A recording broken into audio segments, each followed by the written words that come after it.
Ассаламу алейкум, урматтуу мекендештер. Арбаңыздар. Бүгүн биз Питер юридикалык эл аралык форумунда өтүп өткөн Александр Бастрыкин тергөө комитетинин жетекчиси Орусиянын мигранттар тууралуу өтө курч сөздөр айтты. Анын арасынан жеке эле мигранттарга тиешпестен мамлекеттик думага дагы тиешип айтып кетти. Мамлекеттик жинди, орусча айтканда Государственная дума деп.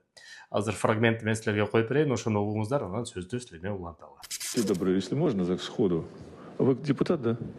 Скажите, пожалуйста, а что происходит в Госдуме? Там вообще как-то заинтересованы в решении этой проблемы, путем принятия новых законов, которые соответствуют напряженности ситуации?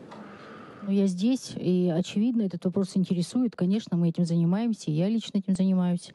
С большим интересом сейчас слушаю выступающих, и, если вы позволите, после окончания я к вам подойду. Очень бы хотелось узнать, когда хорошие законы примет наша государственная дура. Извините, я в комментарии. Спасибо, услышала. Эми өзүңүздөр көп болдуңар. Негизи эле Александр Бастрыкин Россия Федерациясынын тергөө комитетинин жетекчиси мигранттарга тиешелүү өтө курч мүнөз менен дайыма айтып келет. Кээ бирде ошол статистиканы көбөйтүп дагы айтып келет. Ал көп мигранттарга белгилүү. Анан ошол жерде жанагы сөзгө мамлекеттик дума бир сыйра таарынып, Вячеслав Володин, Госдуманын спикери, төрагасы, азыр контроль комитет, мамлекеттик думанын контроль комитети бар, ошого чакырып актансын деп чакырып жатат. Жана ошол жерде миграцияга тиешелүү бир нече сөздөрдү талкуулайлы деп жатат. Бул тууралуу ошо Александр Бастрыкин тууралуу Чечня Республикасынын жетекчиси Рамзан Кадыров дагы кескин түрдө катуу сын пикирин айтты. Мындай сөздү айтып, бир калкты занижать этип, унижать этип айткан туура эмес. Себептеген ал Бастрыкин мигранттарга гана тийишкен жок, ал ошол мусулмандарга да тийишип, көбүнчө ошо терроризмди, экстремизмди ошо мусулмандар кылат. Булардын тарбиясы ошондой деп дагы айтып кетти. Рамзан Кадыровдун ошол тиги ссылкасын дагы киргизип коем, силер да бир сыра окуп көрүңүздөр. Кечирим сурасын деп айтты. Эми көрө жатабыз. Урматтуу мекендештим, жагымдуу кабарлардын бири. Биздин ишкер мекендештер Авитанын аналогу болгон жаңы Избук деген мобилдүү приложение ойлоп чыгарышты. Бул кыргыздардын жаңы чыккан маркетплейси. Бул жерден силер телефондон баштап машинеге чейин мебель болобу, башка буюм болобу сатып алсаңыздар да болот, жана сатсаңыздар да болот. Бул приложениени англисче Избук деп жазып туруп, App Store'дон жана Google Play'ден көчүрүп алсаңыздар болот. Кыргыз мекендештерибиз колдоп, кыргыздардын товарларын сатып алып өндүрөлөт. Негизи эле Россия Федерациясында эки жаат бар. Бирөөсү силовой блок, экинчиси болсо социально-экономический блок. Социально-экономический блок дайыма айтып келет, мигранттарга тийишпегиле, мигранттар экономиканын кыймылдаткычы, мигранттарга разы болушубуз керек. Себептеген жумуш орундарын ошолор жаап берип, ошол экономиканы өрчүткөнгө чоң салымын кошот деп.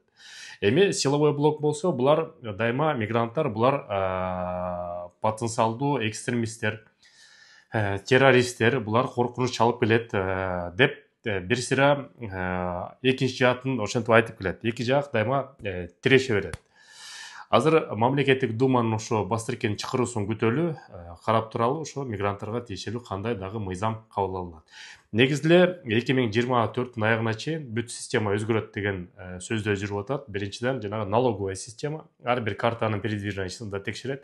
Экинчиден миграционная система эмгек келишимин жана регистрацияны дагы өзгөртүү. Үчүнчү системасы болсо бул силовой блок, бул полиция кызматкерлерине мигранттарга эми выдворение, соту жок эле выдворение кылууга уруксаат берип атат. Ошон үчүн бүт документтерди тууралаштырып, андан кийин Россия Федерациясына кирип атканда работа деп кирсеңиздер сөзсүз түрдө эмгек келишимиңиз болуш керек, ошону эске алыңыздар.